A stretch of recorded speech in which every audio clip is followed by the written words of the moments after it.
wirarakaye gusa ibintu byose bikarimbuka. Imeze nk'umugabo wahemukirwa n'umugore akica n'abana, akica n'imbeba yo mu nzu, akica n'inkoko n'imbaragasa byose. Mbega Imana!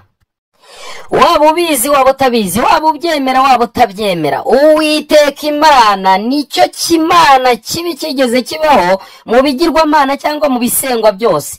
N'abavuga ko bazajya mu ijuru, hari igihe muzajyayo musange yataye umutwe nk'uko ahangaha tugiye kubibona, n'ubundi namwe izabahinduka nk'uko yagiye ihinduka abandi. Ishobora kuguhinduka nk'uko yahindutse Yobo, ishobora kuguhinduka nk'uko yahindutse Uza, nk'uko yahemukiye n'abandi nawe yaguhemukira. Na Mose ntiyamugejeje mu gihugu cy'isezerano. Mbese iyi ni Imana nyabaki?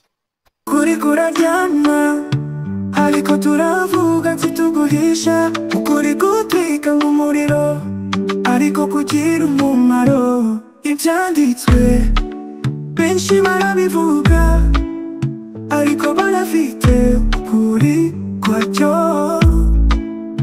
Tutandukanya ukuri n'inyigisho z'abantu, turahishura ibishe turasesengura byose.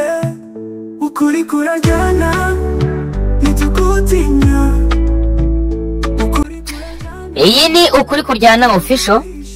Tugiye gusesengura ibikorwa 10 bigaragaza uburyo Imana yo muri Bibiliya ari Imana itagira imbabazi, Imana itagira urukundo, Imana itagira kwihangana na gatoya.